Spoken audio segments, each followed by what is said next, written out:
السلام عليكم ورحمة الله وبركاته. يا محترم ستنه کړی چې په کوټه او په وطاق کې ملګري یو بعضې ملګري لمونځ نه کوي، نو چې ورته ووایي چې دا لمونځ کوي دی وایي په موږ کارمله ده. نو دغه ملګری وایي دغه شاګرد وایي چې موږ څه وکړو؟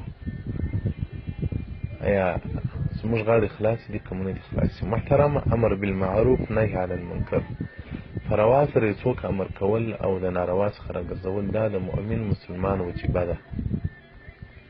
او دغه رنګ رسول الله صلی الله علیه وسلم بارک وایي من رأى منکم منکرا، که چا ستاسو څخه یو منکر کار ولیدی فلیغیره بیده، په لاس سره یې منع کړي، که طاقت نه و بیا په ژبه منع کړي، ورته وایي چې دا مه کوه. که د هغه طاقت نه و بیا دې په زړه کې نفرت له هغه سره وکړي. نو محترمه که کولی شي چې فشار او زور ورباندې راوړي بیا یې منع کړي، او که هغه ډول نشي کېدلی په خوله ورته ووایاست، که په خوله خوا بدوله ضرر یې در رساوه، تکلیف یې در رساوه، بل ځای کوټه نه سوه پیدا کېدلی، بل ځای دې ملګري نه سوه پیدا کولی، بیا نو بس په زړه کې نفرت ورڅخه کوه، نور کار مه په لره، نو چې دې ضرر در رسوي بیا ستا غاړې خلاصې دي. حدیث امام مسلم په مسلم جلد اول صفحه 9 کې روایت کړی دی، او دغه رنګه مسعود فقیه جلد 6 صفحه 243 الامر بالمعروف.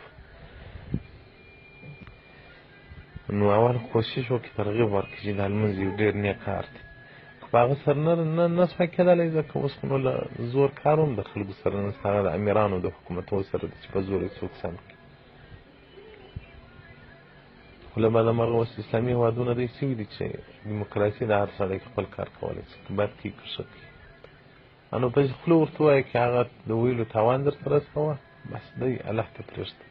ته کوشش وکړه ځینې هجرت وکړه بلې خوا ته، که د هغه هجرت هم نه سوی کولی، په زړه کې نفرت ورڅخه کوه. والسلام علیکم ورحمة الله وبرکاته.